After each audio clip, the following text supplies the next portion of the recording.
set here. You can have quiet in the room. Appreciate that. Everybody We're good? gonna roll. Thank you. Thanks again for stopping by today. It's My pleasure. It's always a great pleasure to see you. And I was talking to you as you sat down about it's been a long press tour. I can tell it's long because you were the other day inhaling helium with Jimmy Fallon. So clearly you're at the end. I needed something to inhale. Yeah, something to keep you going in the home stretch. it was free. Talk to me a little bit about, it's one thing to promote a film as an actor. It's another when you are a co-writer and a director. Does this feel like it's your baby and you have to sort of like guide it home a little bit more than you would as an actor for hire, as it were, in film? I guess there's that sort of responsibility, although, I have to correct a few things. One is it's Alison Deegan's script, and, we kind of were a bit sort of engineers with it, a little bit, me and Jeremy Brock. And I suppose, is it a baby? It's the weird thing is at the moment that you watch it at various screenings and little bits and pieces, and it's like it's left me, and that's in a very good way. It's not something that I'm holding on to. Right. I suppose the metaphor would be that I'm watching it walk now. Right. Well, and you're watching it through other people's eyes and hearing other people's interpretations, which has got to be exciting. I mean, I would think it breathes new life into something that, at various points in an edit room or whatever, you're so close to that material, to suddenly see it from somebody with fresh eyes has got to be a fascinating process. Well, I'm a great fan of going to the movies with let's say 300 other people, and the lights go down and you're in the dark and somebody is saying to you once upon a time, whatever it is. Right. And so I know we live in a time where that's harder and harder to achieve, and harder and less and less are people aiming for it, because the common wisdom is that all the great writing is being done for television, which is fine, right, as long as there's a conversation between the two somewhere. But with a film like this, you do hope that people don't put it on pause every 20 minutes because they think I'll get a glass of water or the phone's ringing or whatever. You can't control that. So what's really rewarding to me is to be at a screening of this with a full house and to feel silence descend. Interrupted, I hope, by laughter. And sure. You do occasionally hear snuffles. But the silence is the important thing, because you can feel the once upon a time-ness of it really taking hold, and people are being transported. Does that apply in a comparable way to your experiences on stage when you are hearing the silence? Yeah. Similar, yeah. Yeah. Except on stage you can do something with it.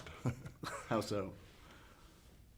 Well, you're in charge of the atmosphere, I suppose, to some extent. And for the film, I find myself weirdly, you go to one screen, then you might go to another, and you walk in thinking, gosh, I hope Kate's as good in that scene tonight as she was last night. Oh yeah, she is. Right, that's not a concern. So that's a relief. Yeah, I would think so. So since we have some time, I want to backtrack a little bit on both the acting and directing front. I mean, for instance, I've seen The Winter Guest, and it's been a while since The Winter Guest, which was your first directing and last directing effort.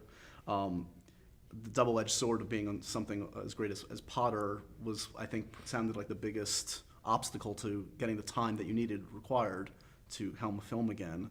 But I was directing in that period. You were I was directing the theater, theatre, yeah. Well, so was film directing, has it been an ambition from the start once you got into film, or was it something that organically just came up as the years went on? It did just sort of happen, but it's a bit like theatre directing. You have to acquire a mixture of nerve and will and idiocy or something to put yourself in that position. Yeah. And I think I gathered courage gradually by working with other directors that I admired and noticing that they didn't mind being vulnerable, and that when I or any other actor would say, ask a question, in many ways the most encouraging answer you would get would be, I don't know. I was going to ask that because I've talked to a lot of filmmakers and I've heard different answers to this about what the attitude on set. Because some people say you go on set and you have to portray that even if you don't, that you have all the answers. And there's some that say that's the worst possible idea. Go in and admit that you need help and need collaboration from all fronts. Do you fall on one side or the other, or somewhere in between? Or? Well, it's some sort. I don't think there's not a plan. The thing about making a film as an actor or as a director, I think, is it's such a moment by moment experience. You know, you don't know in a two-hander like Kate and I have in the film, long scene, that the wind's changed and now we're going to get a plane coming over every 30 seconds. What are you going to do about that? And it's my job to figure out what to do. And so there's lots of unknowns. I think a lot of the questions are answered if you have solid enough pre-production. You're around the table with all these unbelievable experts. That's the good thing about making a film. You're surrounded by people who know what they're doing. Yeah. Amazing, to an amazing degree. And to not exploit their gifts would be a tragedy to utilize. But also they're very, they're very slow to criticize you. They're always support whatever stupid thing you've just said. And so you have to notice that and encourage them to be helpful and say, well, that might not be the best way of going about that. Right. I mean, I believe I have some of the right answers, but not necessarily all of them. It's okay to question and provide alternatives. But you are the final arbiter. That's true. Yeah. You know, you will have to go, no, I don't agree with that. Is it odd to be directing when you are in a costume such as the one that you're wearing in this? Does it feel like an out-of-body thing? Like, I should be wearing director garb right now, but I'm still an actor behind the scenes. I mean, the thing is, there's enough. I suppose you don't have to go back too far. You go, okay, I'm not going to complain about this because there's this guy called Orson Welles who did it all, and was like on the phone trying to get the costumes, I think, for Chimes at Midnight, and then the costumes didn't arrive, so they did it all in towels or sheets or something. So, and he's in it, and they're great movies, and so you go, well, it's not such a big problem. I've only done it once on film. This is the only time. I'm playing Louis XIV, and it was a useful thought that push us a little closer to now, and Louis XIV might be a movie producer or director.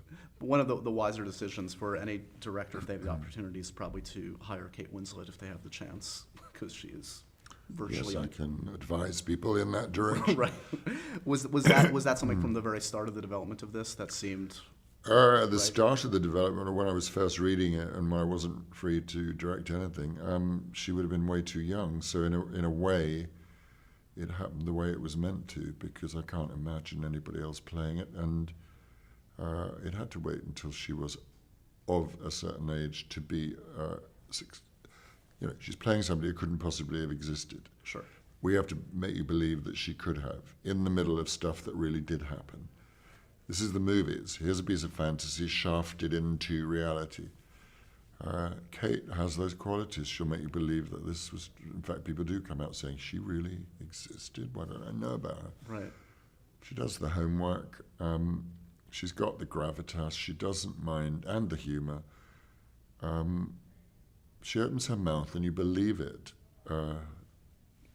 Which is what you want. Yeah, and she doesn't mind getting wet and dirty. Yes, and she does in this film, definitely. And Matthias, am I correctly pronouncing his? He doesn't mind how you say it, but it's Matthias. Matthias, yeah. Who's somebody that I think I saw first in Rust and Bone and blew me away, and people were catching on to this. Was that where you first encountered him, and was he again? Yeah, I think it was like an explosion into everybody's consciousness with seeing that film. And his name was suggested. I looked him up on YouTube because I thought, well, it's all very well suggesting his name, but he's Belgian, and these people are all speaking the same language with the same accent, and also he's playing a very famous Frenchman who's going to be speaking perfect English. Anyway, weirdly, I happened to be in Belgium at the time, and I YouTubed him and found him doing an interview in LA for Rust and Bone, speaking perfect English but with an American accent, so I looked fine. And as it turned out, he was half an hour away at that moment in Antwerp. So we met the next day. Some things are meant to be, I suppose. You mentioned YouTubing his name. Have you made the mistake, have you fallen down the rabbit hole of YouTubing or Googling your own name? Do you ever, is that just... No, and that's the truth. Yeah. No, that way illness lies. Because you know, and I know this is probably one of your least favorite subjects that it comes up often, is about your voice and the obsession with, I mean, you have an amazing, unique voice that is talked about often. Like, did you sound like this when you were like 12? When you were 14? When did the... No, any more than you do. I came out of the womb sounding like this. It was very odd. To me, I sound completely different to whatever I have now got used to hearing in a year of editing. So I don't hear that voice. Right. So it doesn't mean anything to me. Was there an awareness at a certain point when people started to talk about an obsession or doing imitations? Like, is that in recent times, or is that something that you started to notice years and years ago? People talking about doing an Alan Rickman. Well, it's not something to spend too much time thinking about. Except when people like me remind you. Yeah, I think if Anthony Hopkins was sitting here now, he's the most incredible mimic, and my generation is very used to hearing people like him doing perfect impersonations of people like Olivier and Sure.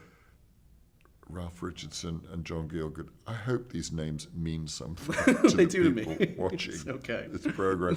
Or currently, Ian McKellen. A lot of actors impersonate Ian. I honestly don't know what comment I should make about it. Okay, fine. Well, I mean, fine. do I these, think I can do about it. This is the way I speak. do these actors ever do it to your face? There's like, I'm seeing Tom Hiddleston, who has done it for me and many others in a couple weeks. Has he ever done it for you, to you? No, That's probably not wise. he has not. Do you have any message I should impart to Tom? Lay off? Take a break, dude? I would know. You're okay. You're okay. I don't have advice for other people. Going back in terms of your amazing filmography and career, I mean, the filmography, it's fascinating to think about. Your debut, of course, was in Die Hard, your film debut. And you were what? You were 39, 40, somewhere around then, which I can't even imagine happening now in today's climate, where this youth-obsessed culture where people are plucked at 15 or 16 or not at all. Do you think that in retrospect that helped? I mean, you didn't have to confront fame of the order of magnitude that you do until you had lived a life. You were an adult. Well, I didn't. It's just sort of what if there's a pattern to my working life at all. I didn't decide to train until I was 25 anyway. So, I'd had a whole other career as a graphic designer before that. Sure. So here we are with a bit of hindsight, and you look back and go, well, things happen the way they do. You're not always, certainly not, don't feel your sense of your hands on a steering wheel. It's just a sort of a compulsion once you've dealt with the art school bit, which seemed necessary. Right. And now here I am years down the line directing a movie, and I could not have thought of doing that without the art school bit. Sure. So things happen for a reason, I guess. When you made the shift at around 25 from graphic arts to acting, was it seamless? Was it the first time you were employed, and the first couple times did it feel like I have an aptitude for this? They are recognizing my talent. This will go fine. I can make a living of this. Or did it feel like there were years of struggle and questioning? What I did was apply to RADA, Royal Academy of Dramatic Art, and that still feels like one of the hugest achievements, is getting in there. It's validation that it's yeah. Yeah. And having to get a scholarship because I had already had funding to be an art student, so there was never going to be any funding, and there certainly wasn't any money in my family that was going to support this. So I had to audition twice to get a scholarship. And this was in the days after I'd finished the training, when you came out, you had to do 40 weeks in regional theatre in order to have an equity card. You were not allowed to work on film, television, or in the West End without really special dispensation. And so there was a sense of an apprenticeship, and you weren't thinking career moves. You were just thinking stay in a job. And then, like every actor at that time would probably tell you the same story, there were many months of being out of work when I came back to London or went backwards and forwards to the regions. So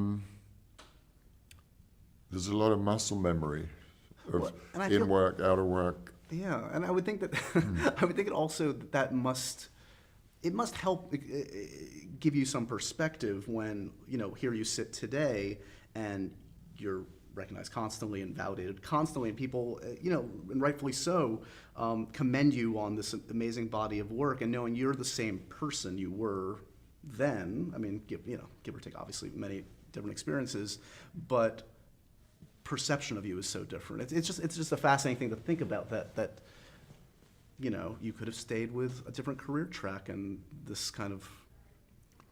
Well, my training, certainly as a graphic designer, gave me an ethic about typography. Because this is before computers. Sure. So you really had to, and we had a really brilliant and rigorous head of department called Ed Wright, and so it was like a small religion, the spacing between letters, and we had to handset type. We weren't just sitting on a computer saying, "Oh, stretch that P a bit and squish that, and that will be fine." You know, we have to measure and then balance, and I've always found that rather beautiful. Yeah. So, and the same was true at RADA, I think. There is gradually an ethic because of some, you know, our lives are measured out by teachers, I think. People, you go, okay, that teacher, then English teachers at my old school, Ed Wright at art school, and a couple of others, and then various teachers I had at RADA, and gradually you assemble yourself because you test yourself against what they're telling you. Sure. I guess I now have a set of beliefs, and by and large, that would be you hand yourself over completely to the character you're playing. You're part of what you're trying to be is the most efficient channel you can be between the writer and the audience. That actually it's not about you, and you must hand yourself over to that. And if the equipment doesn't fit somehow, then you have to work on that bit of equipment. If it's your voice or your physique or whatever, you have to work at it. Well, and when you start to do film, did you find that you needed to develop a whole different set of skills? Or did you have to kind of start from scratch in some respects? Yeah, because when I was doing Die Hard, I'd never made a film before, and I'd done some television, but I'd never worked under that sort of pressure in Hollywood. It was such a heavy spotlight on what you were doing and so much at stake. And I only knew to approach it like I'd approach a theatre play. So John McTiernan said fairly early on, he said, I've learnt with you I have to have everything ready for the first take. Because I was like, a greyhound out of a trap. And I really had to learn what I was supposed to do at take 2, 3, 4, 5. I've got nothing left. What do I do now? Yeah, now what? I did it. Where did, as much as I love your portrayal of Hans Gruber, I also love your portrayal of Bill Clay in the film. Where did that voice come from? Where did that pleading, poor American come from? Was there any inspiration for that? In a way, that was all about. I think many people tell various stories about that, how that happened, but the truth of it, from my point of view, is I was being fitted for a load of terrorist gear, and I looked at the guys who were going to be playing my henchmen, and I said, "Why am I wearing this stuff? When look at the size of them, wouldn't it be more interesting?" This is me thinking I'm in a play, and I've got a right to say something about the plot. So I'm saying, wouldn't it be more interesting if I wore a suit? And then, and also I said, if I wore a suit, there could be a scene where I met him, and then I could pretend to be one of the hostages. Right. Whatever anybody else tells you, that's what happened. That's what you remember. Then people tested me out on an American accent, and I just unless I know what's specific, I just have an American accent. I don't know what it is or where it's from. But yeah, I went away, and I came back I went away from LA, came back ready to start shooting, and I was handed these pages of a script, and suddenly I was being fitted for an Armani suit. So it pays to think about it, and anyway, it was a good idea. Yeah. Did this might seem like a silly question, but I kind of also appreciate it. Maybe it's not calling it a cameo, but in the third Die Hard film, you appear for like about 3 frames when you are referenced, when your character is referenced. Did you have to like say yes to that? Did you have any control over that? Did you? I can't remember now actually. Well, I think they just used a still, didn't they? Yeah, I think it's literally just a couple seconds of you falling. That obviously that shot. Was there ever any insane idea we found Hans Gruber's hair, we're going to clone him, we're going to bring him back from the dead? Or he fell into an awning. I'm saying, if we're cloning dinosaurs, we can clone Hans Gruber. I think the awning would have been a better idea. You know, he bounced. Oh, I see. Oh, it's brilliant. Amazing. This is the kind of idea that people need to bring up.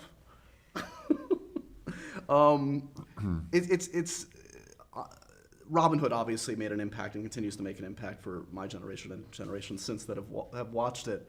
I mean, the performance in that is fascinating in that you clearly you went for it. Like that was a performance where you were able to kind of go big, and it was justified in the context of the film. Did that feel risky at the time? Did that feel like I'm really putting myself out there, or this makes sense for the kind of character I'm playing? Well, you look at what you have to say, and if you have to say, "I'm going to cut your heart out with a spoon," and you think, well, he's saying it as if he means it. Clearly, this person is insane. Right. Now is not the time to undersell that No, line. I won't be. No, I'll be going for it with this one. Yeah. Galaxy Quest is probably a perfect movie. It's one of my favorite movies. I agree. We all love that film. Who were in it? It's fantastic, and part of the amazing cast that was assembled. That's like from disparate kind of disciplines and. But they all, apart from Tim Allen, everybody grew up in the theatre. Interesting. Yeah, think of Sigourney and Rockwell, etc. That's true. Everybody was a theatre actor. Interesting. So. Missy Powell, Rico Colantoni. Yep. Did you? I mean, I would think. Are you able to, for a performance like that, tap into friends that have grappled with the kind of the stuff that character dealt with, the typecasting, the living in the shadow of a character? Is that something that was? No, I just think all the information was there in the script as to what to play. It didn't take a huge leap of imagination to think, what would it be like to have played Richard III and now find yourself wearing a rubber head? That's, yeah. When we shot the convention scene, and I'm sitting next to Sigourney, and all these people are coming up in their dreadful copies of our costumes, and we're signing pictures. Flinging it at me. Sigourney leant over and said, "This is a bit close for comfort." Oh, no. Did they ever tell you in the script, did it ever describe what Grabthar's hammer was? Don't know. This is a mystery that needs to be solved. It's a perfect phrase. It really is. If someone assassinated me here right now, would you avenge me by Grabthar's hammer? I'm not going to say that phrase I'm not because I asking know you to. somebody will put it on their answer machine. I just want to know, in theory, would you avenge me? I'm sure I would. Just make a poor journalist happy for a moment. Harry Potter clearly changed the lives of many people, the audiences and the actors involved, and the kids involved. It clearly changed their lives. Do you feel like, in retrospect, it changed your career, it changed your personal life in any discernible way? I don't think so. I think it gave me a bit of a structure to the year, because I was only shooting it 7 weeks a year, and it meant that I could think about doing some of the mad things I did in between time, like 45 weeks of the year is time to do a lot of other things. So Sure. if I wasn't on stage for 6 months in London, then I was doing it in New York, production of Private Lives, or I shot Sweeney Todd and Love Actually and Bottle Shock and Michael Collins and Sense and Sensibility. Yeah. No, actually, those were Sensibility would have before. That was 95, before, so that was, yeah. But the others were all during that period, yeah. Was there any hesitation in taking it on, knowing, I know that only a few of the books have been published by them, but you knew it was potentially going to be a commitment for some number of years? Was there 3 was all I knew. I didn't know what was going to happen after the 3rd. Yeah.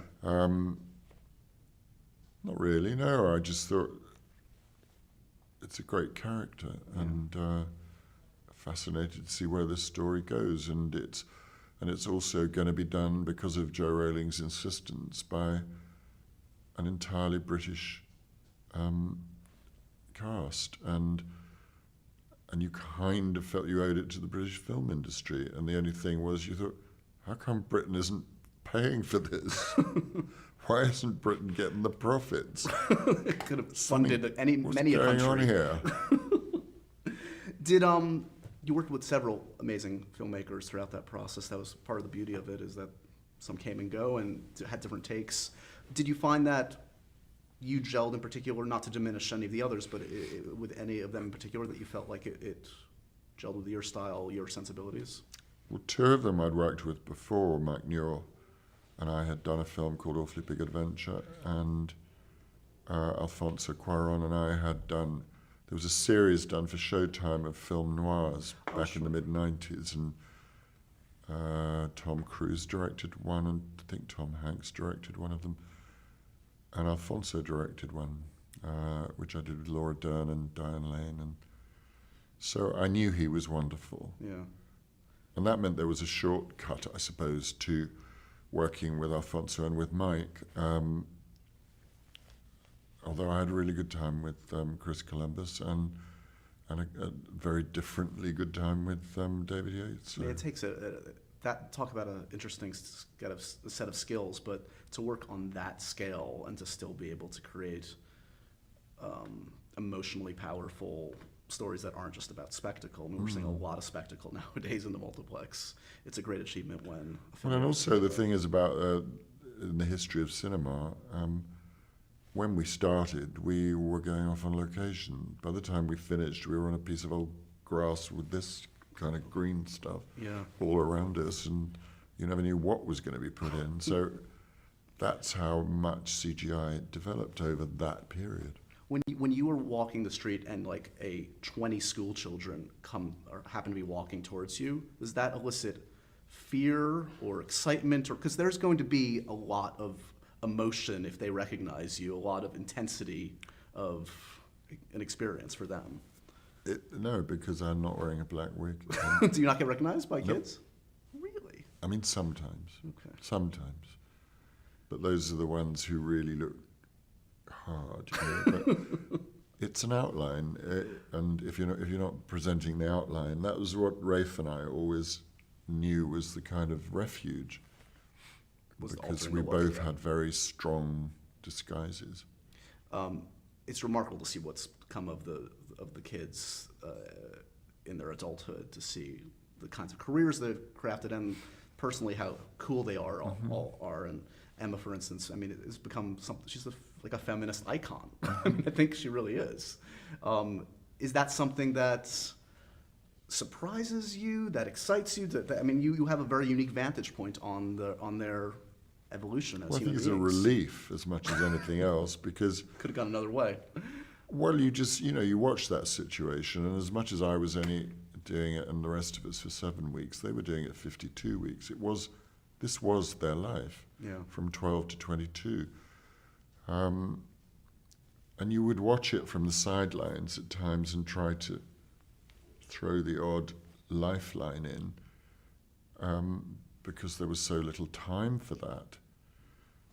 And it's only in recent years that, for example, I've managed to sit down in a cafe in New York with Daniel. At one point, he was down the road in one theatre and I was up the road in another. huge pride to go and see him in the musical So How to Succeed, or was How to it- Succeed. Yeah. And you see, what is he? It's how dare he be dancing as well as the New York dancers, because he worked at I was it. going to say, this goes back to what you were talking about, work ethic. I don't know where it came from, if that's hereditary, if that's just the kind of family or whatever, but he is, yeah, Phenomenal. He's not relying on any, I mean, he's relying on obviously some gifts, but he's trying to expand them in a very aggressive So I way. feel relieved that I'm not part of something that ruined 3 young people. This could be a much different kind of interview. Do you remember that franchise that ruined those Yeah. children? Were you acting as a kid at all? Were you in school plays and that kind of Oh thing? yeah, my school was had a very strong drama tradition. And what was the notion in your family and your immediate environs of becoming a professional actor something that was even tangible? as No, an option? because the school also had a very strong academic tradition, and I think everybody would have been horrified. Then, not now. There's lots of young actors coming out of there. In fact, Hugh Grant went to the same school, and Lily Cole, now that it's gone co-educational. So, Yeah. you know, I'm sure agents are rushing to see the end-of-term plays now. But Right. A lot of scouting there now. no, when I was 18, it was I going to go to art school or university? Yeah. We were talking about this a little bit before, and just the way that a film like A Little Chaos, the place it can find in a market today. And, you know, I'm a lover of all kinds of films. I like blockbusters, I like small films, I like it all. It is a scary time in some respects because I worry about the place for smaller films, and I think a lot of people do, in a multiplex. Yes, we can get it on demand, we can get it on our, you know, iPads or whatever. Is that something that concerns you, about losing the theatrical Well, experience? my experience of this film, when you say small, Yeah, I don't want to, because you had there were some tough scenes. this and- ain't no small film No, it's for a true. start. And I don't mean that like there's anything wrong with it being small or big, but it's not. Yeah. On the other hand, it is deeply personal, and at root, it is a love story. And whether that love stories are huge. It's Doesn't huge get to bigger. put a thing of 2 people on the screen. So the themes are very big. And yes, it will be seen as a small independent film, or for some reason or another, those labels will come out. Sure. The first time it was shown anyway was to 2,000 people on the biggest screen I've ever seen in my life, and it survived, and 2,000 people sat there absolutely rapt. Yeah. What I know is that stories do that, and I know eventually somebody's going to be watching it on their iPhone. Or iPad, let's hope. At least that. At least it'll be a little bit bigger. You don't want to see the Gardens of Versailles on a 3-inch screen. No, and I've already had to have the conversation over the phone about the airplane version, and that, you know, we can't show Matiss's rear end, and etc. So, you know, whatever is what the word you wind up saying.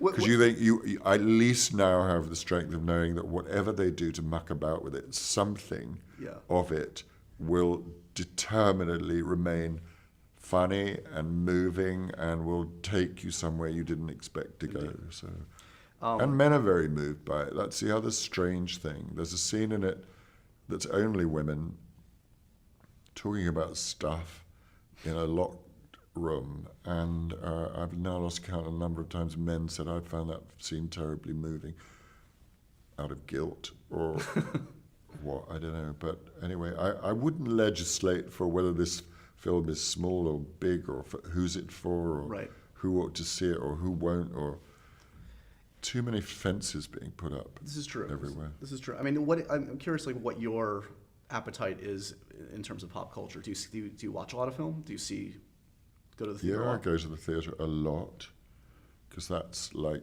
the source to me. SOURCE.